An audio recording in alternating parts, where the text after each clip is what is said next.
Who let him suffer like this? Lucian Blackthorn's voice reverberated through the ancient stone corridors, carrying a fury that made the candle flames shudder. The sound that had drawn him, a child's anguished crying, pierced through centuries of carefully constructed control. Emma Reed froze mid-polish on the second-floor banister, her cleaning cloth trembling in her hand. She'd only been working at the Blackthorn estate for 3 nights, assigned to the basic cleaning duties that human staff were permitted. The mysterious 5th floor of the Connecticut mansion? Strictly forbidden. The staff whispered it was cursed. Others said monsters lived there. But that sound, the raw, cyclical sobbing echoing down the marble staircase, wasn't something Emma could ignore. She recognized it instantly. It wasn't anger or typical childhood tears.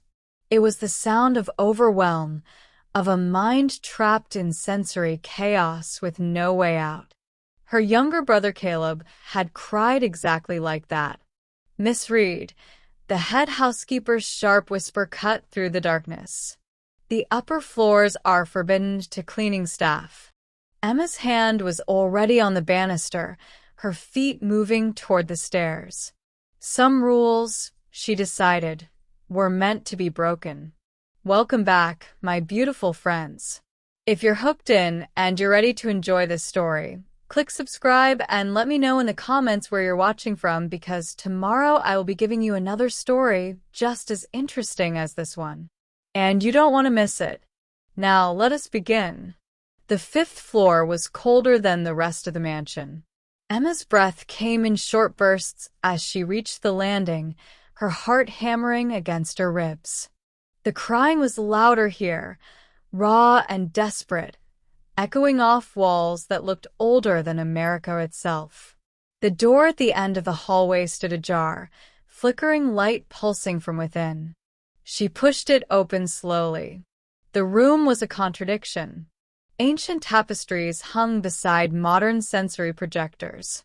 A bookshelf that belonged in a museum stood next to a contemporary weighted blanket station.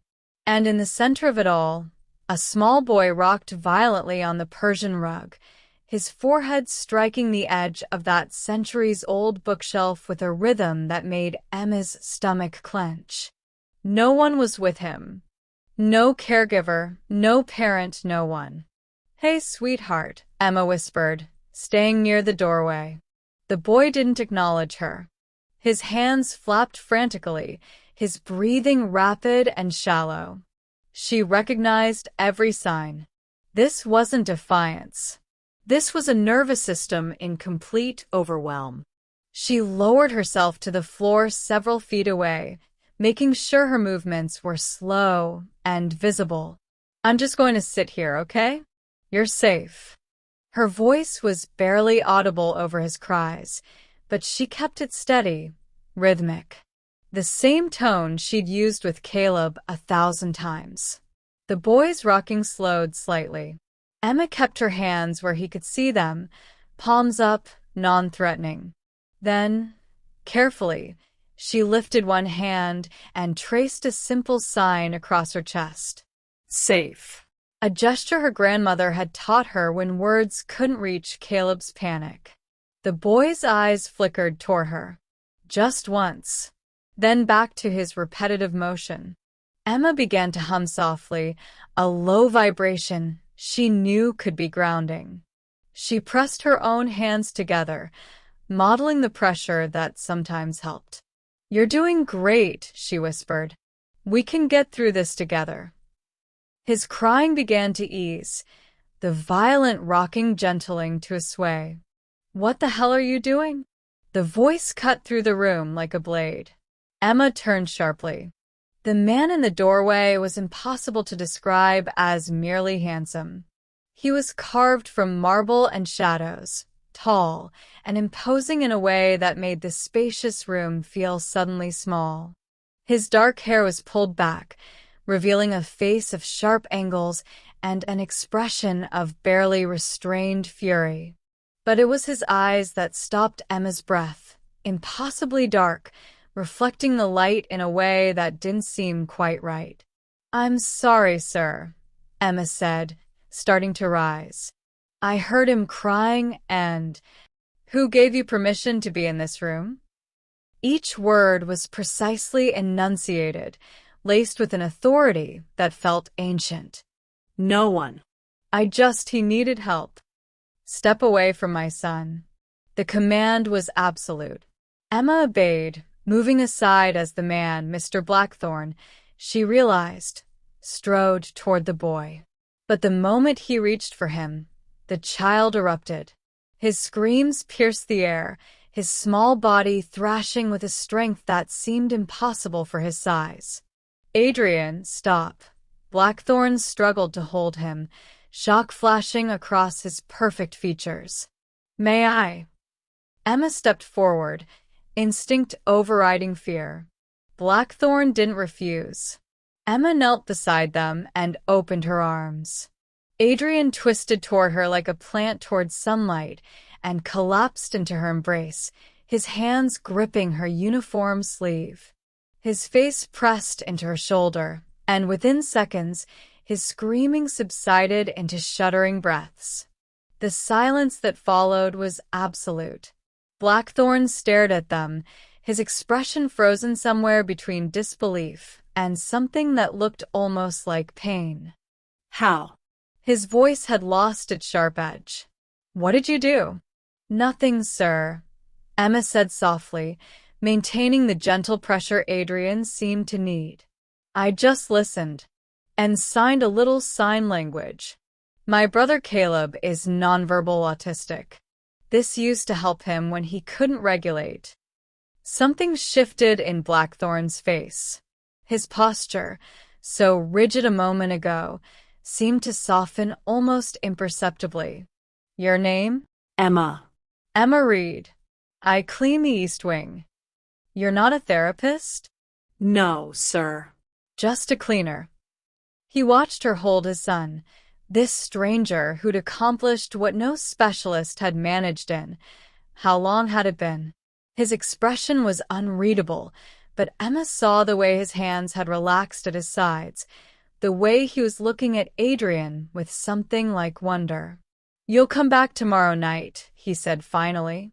It wasn't a question, but something in his voice had changed. The command held an undercurrent of something else. Something desperate. Hope. "Yes, sir," Emma whispered, still swaying gently with Adrian in her arms.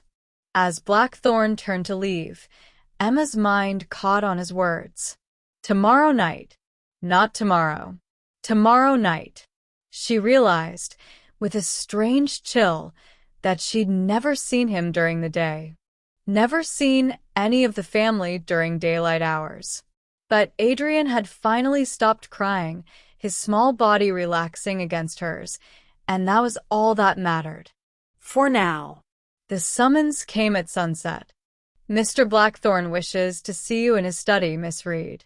Emma followed the head butler through corridors that seemed to stretch impossibly long, lit by chandeliers that had probably witnessed centuries.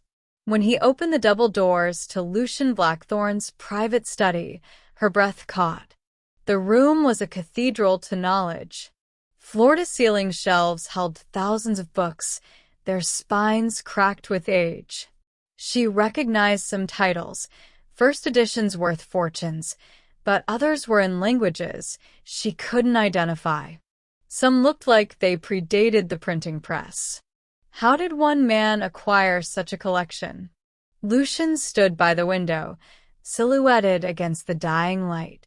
He turned as she entered, and once again Emma was struck by the severe beauty of him. In the dimness, his eyes seemed to catch and hold light that shouldn't be there. "Miss Reed, please sit."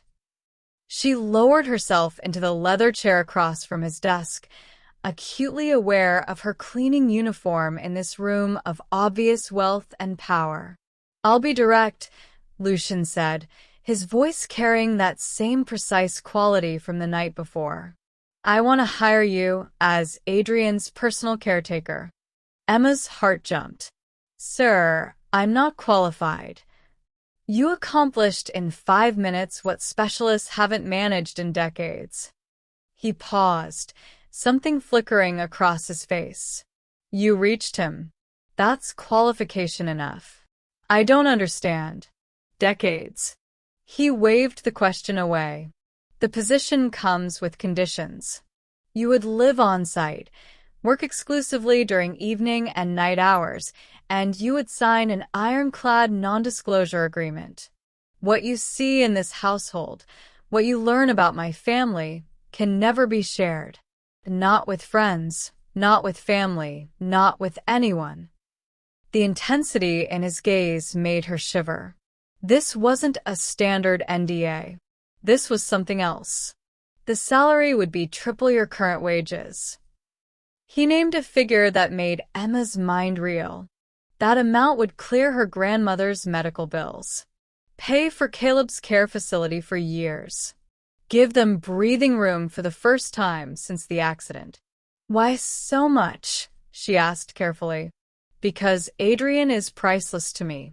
And because what I'm asking requires your complete discretion and commitment. Emma thought of Adrian's face pressed against her shoulder, the way his panic had finally eased. Of how alone he'd been in that room. When would I start? Something that might have been relief crossed Lucian's features. Tonight. Your belongings will be collected and brought here. You'll stay in the family wing. The family wing. Even Emma knew that was unusual. Staff quarters were always separate, distant. But before she could question it, Lucian was standing, the meeting clearly over. Mrs. Chin will show you to your room. The head housekeeper's disapproval was palpable as she led Emma through the mansion. Other staff members stopped to stare as they passed, whispers following in their wake. No one questioned it aloud, but Emma felt the weight of their shock. Whatever boundary she was crossing, it was significant. Her new quarters made her want to laugh and cry simultaneously. The room was larger than the entire apartment she shared with her grandmother and Caleb in Boston. A 4-poster bed dominated the space, dressed in silk that probably cost more than her car. Antique furniture gleamed in the soft lamplight. Original artwork hung on damask walls. But as Mrs. Chin left, Emma noticed details that dimmed her wonder. No mirrors anywhere. The windows had heavy blackout shutters with locks on the inside, as if to keep someone in rather than keep danger out. And despite the luxury, there was something sterile about the space, untouched, as if no one had lived here in a very long time. She spent the first hour with Adrian that night in his playroom, a space filled with adaptive toys and sensory tools. He was calmer than the previous evening, allowing her proximity, even watching as she signed simple words. Progress. Then he stood to reach for a book, and Emma noticed how carefully he skirted around a small water spill on the hardwood floor. Not just avoided it, recoiled from it with what looked like genuine distress. It's okay, sweetheart, Emma said, grabbing a cloth to clean it. Just water. As she knelt, her reflection caught in a polished silver tray nearby. She could see herself clearly, the cloth in her hand, the floor beneath her. But Adrian, standing not 3 feet away, cast no reflection at all. Emma's hand froze. She looked up at the boy, then back at the silver surface. Nothing. He wasn't there.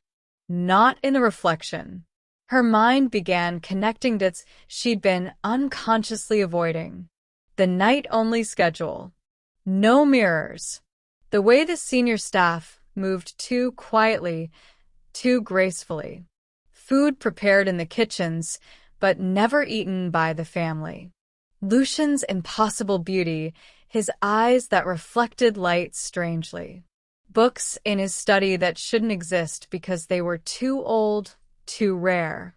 Adrian, who supposedly hadn't been helped in decades. Decades. Emma's hands began to shake as the impossible truth crystallized in her mind. What exactly was she caring for? And what had she just agreed to become part of? Emma didn't wait for morning. She marched to Lucian's study the moment Adrian fell asleep, her courage fueled by equal parts fear and fury. She didn't bother knocking. Lucian looked up from his desk, surprise flickering across his face. "Miss Reed." "What is he?" Her voice shook but held firm. "What are you?" The room seemed to drop several degrees. Lucian stood slowly, his movements too fluid, too graceful. When he met her eyes, she saw something ancient looking back. "You should have stayed ignorant." "He has no reflection," Emma pressed on, her heart hammering. "You only come out at night. There are no mirrors anywhere. The staff moves like ghosts. So I'll ask again, what are you?" For a long moment, Lucian said nothing. Then, with deliberate slowness, he smiled. His canines extended, elegant and deadly, catching the lamplight. "Vampire," he said simply. The word hung in the air between them. Emma's knees weakened, but she locked them. She'd come this far. And Adrian? Turned at 7. 50 years ago. Lucian's expression darkened. Rival vampires attacked our home. They killed his mother, turned him out of spite, knowing a child frozen in time would be. He paused. Complicated. 50 years. Emma's mind reeled. That little boy had been suffering for half a century. Does it hurt him, being frozen like this? Something cracked in Lucian's carefully maintained composure. He turned away, gripping the edge of his desk. Every day. His voice was barely above a whisper. His autism means he experiences the world more intensely than others. Now add vampire senses, hearing, sight, smell, all amplified beyond measure. He's trapped in a body that will never grow, never change, with a mind that's constantly overwhelmed by input he can't process. And I don't know how to help him. The raw pain in those words hit Emma harder than the revelation of what he was. This wasn't a monster. This was a father, desperate and drowning. "What have you tried?" she asked, moving closer. Lucian looked at her, something like surprise in his ancient eyes. "You're not running. I asked you a question. What's been tried?" "Everything." He listed them. Compulsion didn't work because autism meant Adrian's mind didn't process commands the same way. Magical interventions backfired spectacularly. Isolation made everything worse. Dozens of vampire specialists, all of whom treated Adrian like a problem to be solved rather than a child to be understood. No one tried just understanding him? Emma asked. Working with his autism instead of around it? You're the first person in 50 years who's even used that word in relation to him. Lucian's voice carried decades of frustration. Everyone else calls it a defect, a complication, an unfortunate side effect of being turned too young. Emma's protective instincts flared. He's not defective. He's autistic. And vampire, apparently, which, yes, complicates things. But the foundation is the same. He needs structure, sensory accommodations, communication support. We just have to adapt for his enhanced senses. We. Lucian caught the word. I'm not leaving him. Emma's chin lifted. Monster or not, he's a child who needs help. So here's what we'll do. Establish a strict routine. Reduce sensory overwhelm by controlling his environment. Use visual schedules since vampires are visual creatures anyway, and teach him to communicate his needs before they become meltdowns. Lucian stared at her as if she'd sprouted wings. You're serious? Completely. Do you want to help him or not? More than anything. Then we start tomorrow night. As Emma turned to leave, Lucian's voice stopped her. Miss Reed. Emma. Why aren't you afraid? She looked back at him, this impossible creature with his son's suffering carved into every line of his face. I am afraid, she admitted. But Adrian needs me more than I need safety. After she'd gone, the butler emerged from the shadows where he'd been waiting. Sir? Lucian hadn't moved, his eyes still fixed on the doorway. She didn't run, he murmured. They always run. But she stayed. For him. The butler noticed the softness in his master's expression, the wonder. In a century of service, he'd never seen Lucian look at anyone that way. That could be dangerous, my lord. For you both. But Lucian was already lost in thought, seeing not a human servant, but a woman brave enough to face down a vampire king for the sake of a suffering child. Dangerous indeed. 3 weeks changed everything. Emma built Adrian's nights around predictability. Wake at sunset, soft music during transitions, visual schedules showing what came next. She mapped his triggers. Church bells from the nearby chapel sent him spiraling, but classical piano soothed him. Fluorescent lights were agony to his vampire-enhanced vision, but candlelight brought calm. She taught him signs for basic needs. Hungry, tired, Scared. safe. Simple concepts that gave him power over a world that had overwhelmed him for 50 years. And slowly, impossibly, Adrian began to emerge. He started seeking Emma out, tugging her sleeve to show her things. A spider web glittering with dew. The way moonlight fractured through crystal. He communicated preferences, this book, not that one. This stuffed animal tonight. Small choices that meant everything. Then, one evening, Emma heard a sound she didn't recognize. Light, bubbling, joyful. She turned to find Adrian laughing at a shadow puppet she'd made, his whole face transformed with delight. Lucian, passing in the hallway, stopped as if struck. His son was laughing.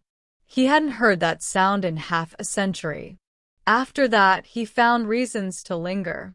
Checking on Adrian's progress, he'd say. Observing the new routine. But Emma felt his presence in doorways, watching as she and Adrian painted together, as she read to him in gentle signs, as she simply sat beside him in comfortable silence. She discovered Adrian loved art. His paintings were extraordinary, swirls of color that seemed to capture emotion rather than form. Emma converted a spare room into a studio, filling it with soft lighting and canvases. Adrian would paint for hours, finally having found a voice that didn't require words. One night, as Adrian added crimson streaks to a twilight sky, Emma looked up to find Lucian standing in the doorway. Their eyes met, and something passed between them. Understanding, gratitude, and something deeper neither dared name. He's talented, Lucian said quietly. He's extraordinary, Emma corrected. The way Lucian looked at her then made her heart stutter. The breakthrough came on a Tuesday. Emma had been working with Adrian on emotional communication, teaching him to sign feelings he couldn't speak. As their session ended, Adrian suddenly lifted his hands with deliberate precision. Thank you. Emma's breath caught. You're welcome, sweetheart. Then Adrian did something he'd never done. He stood, walked purposefully across the room to where Lucian stood watching, and wrapped his small arms around his father's waist. Lucian froze, his hands hovering uncertainly before slowly, reverently, embracing his son. Over Adrian's head, his eyes found Emma's. The raw emotion there, gratitude, wonder, something that looked dangerously like longing, made the air between them crackle. Emma's throat tightened. This. This moment made everything worth it. Later, after Adrian had settled into sleep, Emma stepped onto the terrace for air. The Connecticut night was crisp, stars sharp overhead. She sensed rather than heard Lucian's approach. "You've given me back my son," he said quietly, joining her at the stone railing. "I don't know how to repay that." "You don't need to," Emma replied, meaning it. "He's remarkable. So are you." The words hung between them, weighted with meaning neither could acknowledge. Emma turned to face him and found Lucian closer than she'd realized. In the moonlight, he looked less like a predator and more like a lonely man who'd forgotten what connection felt like. "I should go," she whispered, though she didn't move. "Yes," Lucian agreed, but his eyes held hers. Emma finally retreated inside, her heart racing in a way that had nothing to do with fear. Behind her, Lucian gripped the terrace railing, his ancient heart pounding with a sensation he hadn't felt since he was human. This was dangerous. She was human, forbidden by every law his world held sacred. But when she smiled at Adrian, when she looked at Lucian like he was more than a monster, he felt 300 years of carefully constructed ice begin to crack. And he wasn't sure he had the strength to stop it. Lucian started appearing at sunset. At first, Emma pretended not to notice. He'd linger in doorways during Adrian's routines, watching with an intensity that made her skin warm. Then he began stepping inside, sitting nearby, asking questions about what she was teaching. "Show me," he said one evening, watching her guide Adrian's hands across a canvas. So she did. She taught the Vampire King to mix colors, to let brushstrokes flow without precision. Adrian giggled watching his father's clumsy attempts, and something in Lucian's ancient face softened into wonder. These became their nights. Painting. Music. Simple, quiet joy. In those moments, Emma stopped seeing the Vampire King. She saw the father who loved desperately but had never learned to connect. The widower still drowning in grief after 50 years. The leader surrounded by subjects but utterly alone. After Adrian slept, they'd talk. First about the boy, his progress, his challenges. Then gradually about themselves. Emma told him about her parents' accident, about Caleb, nonverbal and needing care she could barely afford, about her grandmother's illness, the mounting bills, the college degree she'd had to abandon. Dreams deferred indefinitely. Lucian listened with an attention that felt like being truly seen for the first time. He shared fragments of his centuries, carefully edited, she knew. But Emma read between the lines. The weight of immortality, the isolation of power, the endless march of time that took everyone he loved. "Don't you get lonely?" she asked one night, curled in a chair by the fireplace.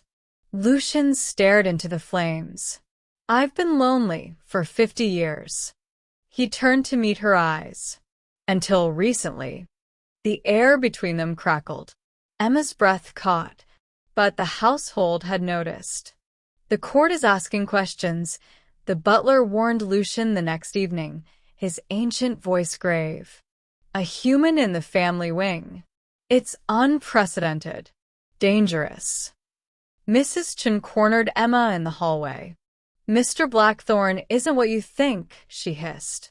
"This can't end well for you. Leave while you still can." Emma didn't leave. The storm hit 3 nights later. Thunder shook the mansion, lightning splitting the sky in violent flashes. Adrian's scream pierced the darkness before Emma even reached his room. She found Lucian already there, trying desperately to calm his son.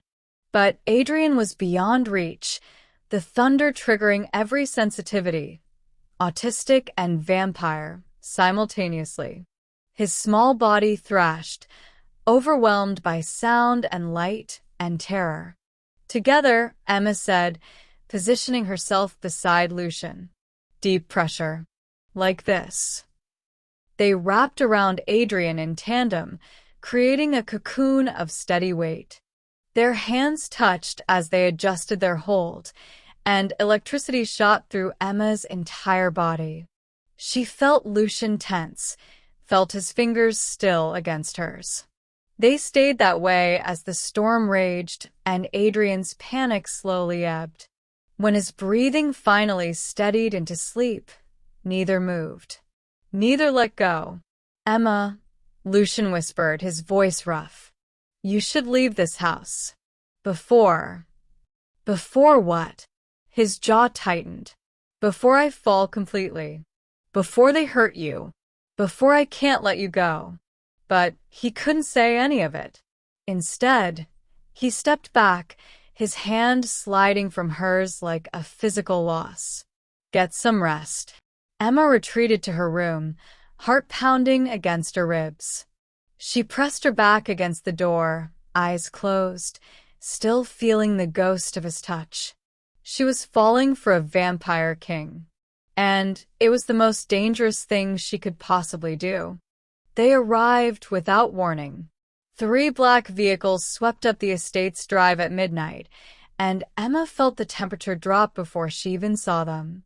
Lady Morgana entered first, impossibly beautiful, ancient in a way that made Lucian seem young, her smile sharp as a blade's edge. Lucian, darling. Her voice was honey laced with arsenic. The council felt it was time for an inspection. 2 other vampires flanked her, their eyes scanning the mansion with predatory assessment. Emma stood frozen in the hallway, Adrian's hand gripping her sleeve. Morgana's gaze found her immediately. Ah. The human. For 2 hours, Emma endured scrutiny that felt like being dissected alive. Morgana circled her, asked questions designed to unnerve, let her power press against Emma's mind like cold fingers seeking entry. How quaint, Morgana purred, watching Emma sign with Adrian. The king keeps a pet who plays with his child. She's Adrian's caretaker, Lucian said, his voice carefully neutral. Is that all? Morgana's hand landed on Emma's shoulder, her touch like ice. Emma flinched, and across the room, Lucian's power flared visibly, shadows darkening around him. Morgana's eyes widened with delighted malice. Oh, Lucian. Her laugh was crystalline and cruel. Surely not. She's human. The accusation hung in the air. Emma saw Lucian's jaw tighten, saw him struggle to compose his features. But Morgana had already seen enough. She knows what we are, Morgana announced. Yet she's not under compulsion. I can sense it. Interesting. A strong will, perhaps? Or pure intentions. She made it sound like a disease. Regardless, the law is clear. Humans who know our secrets must be turned, killed, or memory wiped. Morgana. 1 month, Lucian. Handle it or the council will. Her smile didn't reach her eyes. Consider it a kindness. After they left, Emma found Lucian in his study, standing rigid by the window. The air between them felt charged with everything unspoken. You need to let them erase your memory, he said without turning. Adrian would forget you slowly, but he'd survive. You could have your life back. And if I don't want to forget? Emma stepped closer. If I choose to stay? Then you'd be choosing danger. A target. Possibly death. Maybe some things are worth the risk. Lucian turned then, and the anguish in his face stole her breath. Emma, I'm a monster. No. She closed the distance between them. You're just someone who's been hurt, who loves his son, who's trying. You don't understand what you're saying. I understand perfectly. They were inches apart now, the tension unbearable. Lucian's carefully maintained control shattered. His hand cupped her face, trembling, and then his lips met hers, desperate, gentle, terrified. He kissed her like she was salvation and destruction wrapped in one fragile human form. When they finally broke apart, both breathing hard, Emma saw her own certainty reflected in his ancient eyes. There was no going back now. The weeks that followed were stolen moments and growing terror. Lucian taught Emma the intricacies of vampire society, the ancient houses, the political alliances, the laws written in blood centuries before America existed. She learned quickly, her sharp mind absorbing information that could mean the difference between survival and death. Their relationship deepened in the shadows. Quiet conversations after Adrian slept. Hands that found each other in darkened hallways. Kisses stolen between crises. "You should distance yourself from me," Lucian said one night. Publicly, at least. No. Emma's voice was firm. "I've spent my life being invisible, shrinking to make others comfortable. I'm done hiding." But Morgana wasn't idle. The first accident happened when Emma drove to Boston to visit her family. The brakes failed on a winding road. Only Emma's quick reflexes and a tree that stopped her car before the cliff saved her life. Then came the gas leak in her wing, discovered minutes before it would have killed her in her sleep. Then her grandmother collapsed. Doctors found nothing wrong, but Emma recognized the unnatural quality of her sudden illness. It was a curse. Lucian confirmed it with barely contained rage. The message was devastatingly clear. Leave, or everyone you love will suffer. Emma refused to break. Instead, she fought back with the only weapons she had. She documented Adrian's progress meticulously, every breakthrough, every milestone, building evidence that her presence served the kingdom by healing its heir. She sought allies among progressive court members who believed vampire society needed to evolve. She learned which houses might support Lucian against Morgana's faction. But the attacks escalated. The assassin came on a moonless night. Emma woke to find a vampire in her room, fangs bared, moving with deadly speed. She rolled, grabbed the silver letter opener Lucian had given her, and slashed. The vampire screamed, and then Lucian was there, tearing the attacker away with a fury that shook the walls. When it was over, Emma trembled in Lucian's arms, her nightgown splattered with blood that wasn't hers. "Anyone who touches her," Lucian announced to the assembled household, his voice carrying supernatural weight, "answers to me. Spread the word to every court, every house. She is under my protection." But protection had limits. The summons arrived 3 nights later. A formal gathering at the New York Vampire Court. Lucian was required to answer for his transgression of loving a human. Attendance was mandatory. "It's a trap," Emma said, reading the elegant script. "Yes." Lucian's jaw tightened. "But refusing means civil war. I have to go. And I have to bring you into the heart of vampire society, surrounded by those who wanted her dead.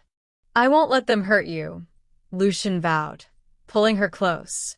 Emma pressed her hand against his chest, feeling the slow, ancient rhythm beneath. "I trust you." But both knew the truth. In the vampire world, love was the most dangerous weakness of all, especially when you were the king.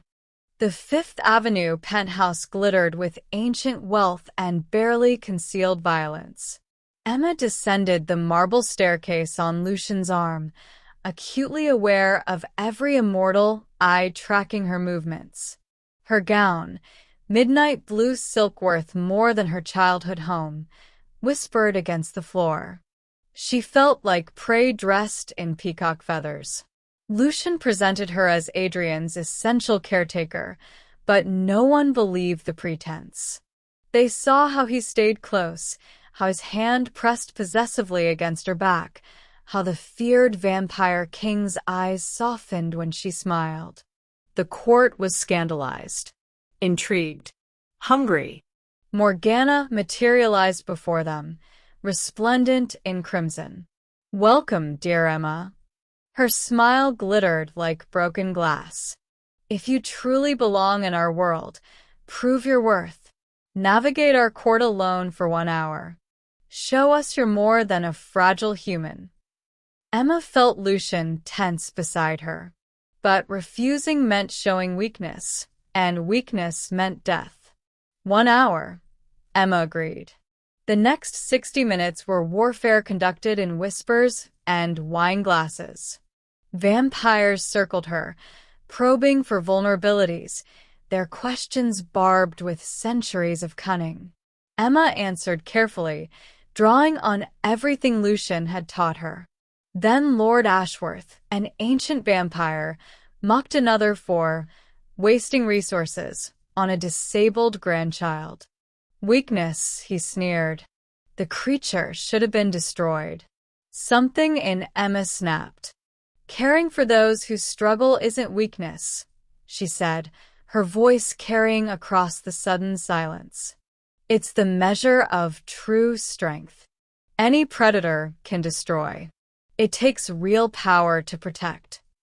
Some vampires' expressions shifted: surprise, consideration, even respect. Others glared with undisguised hatred. But Emma held her ground. When the hour ended, she'd survived. More than survived, she'd proven herself. Then Morgana's laugh cut through the applause. "How touching." She raised her hand, and a guard dragged a small, familiar figure onto the balcony above. Adrian. Emma's blood turned to ice. He was terrified, rocking violently in the guard's grip, his silent screams visible even from below. "Your trusted guards were persuaded to cooperate," Morgana purred. "Now, Lucian. Choose. Your throne or your pet, your kingdom or your heart. Emma's death for Adrian's safety, or I reveal your weakness and call for your removal." Lucian's face contorted with impossible anguish. His son, the woman he loved, his kingdom. Emma saw him breaking. Before he could speak, she stepped forward. "Let Adrian go. I'll come willingly." No fight, no resistance. "No," Lucian roared, reaching for her. But Emma was already walking toward Morgana, her heart shattering with every step. She looked back at Lucian one last time. "Some things are worth dying for," she said softly. "Adrian is one of them. So is giving you a chance at happiness." Morgana's guards seized her arms. Cold hands. Iron grip. "Emma." Lucian's anguished cry shook the building, cracking windows, extinguishing candles. But Emma was already being dragged away, her eyes locked on his until the darkness swallowed her whole. Lucian stood frozen, his world collapsing. Then a small figure burst through the crowd. Adrian, eyes wild, clothes torn, had escaped his captors. His vampire abilities had finally emerged in crisis, carrying him back to the one place he needed to be. He ran to his father and signed with desperate urgency. "Save Emma. Please." Need her." The most complex communication he'd ever made. Something shattered in Lucian's chest. His son, the boy everyone deemed incapable, was fighting for the woman who'd loved him unconditionally. "The right of heart's claim," Lucian announced, his voice thundering through the penthouse. "I invoke it." Shocked murmurs rippled through the court. The ancient chancellor stepped forward, eyes wide. "My lord, that law hasn't been used in centuries." Is it valid? The Chancellor hesitated, then nodded. A vampire ruler may offer transformation to a human proven essential to the kingdom's heart. If invoked, Lady Morgana's challenge becomes moot. The human would be a vampire. Morgana's smile faltered, then returned, colder. She released Emma with a dismissive shove. Choose then, little human. Death as you are, or lose everything you've been. Your humanity. Your family. Your mortality. Either way, the woman you were is gone. Emma stood before the assembled court, trembling but unbroken. She looked at Adrian, still clinging to his father, at Lucian, whose ancient eyes held desperate hope and terrible fear. I choose love, Emma said clearly. I choose Adrian. I choose Lucian. I choose a life that matters over a long life that's empty. The transformation was brutal. 3 days of dying and remaking. Fire in her veins, ice in her bones, her humanity burning away cell by cell. Lucian never left her side, despite protocol demanding distance. He held her through every scream, every convulsion, whispering promises against her fevered skin.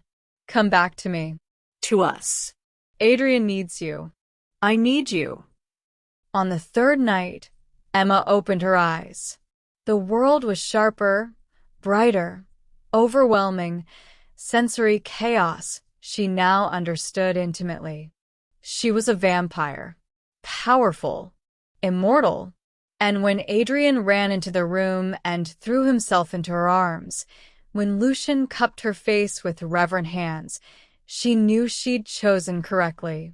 Welcome to forever, he whispered, kissing her as his equal, his consort, his love. 3 months later, the estate had transformed. Emma, now Lady Blackthorn, had revolutionized vampire society's approach to difference. Her work with Adrian inspired other families to seek help rather than hide. She'd established vampire-human alliance programs, proving compassion wasn't weakness, it was evolution. Adrian thrived, his confidence blooming. He'd always be autistic, always experience the world uniquely, but now he was celebrated. Loved. On a terrace overlooking Long Island Sound, Lucian found Emma watching stars her vampire eyes could finally see clearly. Regrets? He asked, wrapping arms around her. None. I spent my human life feeling invisible. Now I know I matter, because you see me. Adrian sees me. I see you, Lucian confirmed. The woman is braver than ancient vampires. Who loved my son when he was deemed unreachable. Not lonely anymore, Emma smiled. Not anymore, he murmured, kissing her beneath eternal stars. Inside, Adrian painted a family portrait. At the bottom, in careful letters Emma taught him, my family, my home. Some love stories end with mortality. This one was just beginning with forever. Thank you for watching this story to the end. If you enjoyed this story, you will surely love the next one. It's as intriguing as you can ever imagine. Click on the image showing on your screen right now to watch the next story.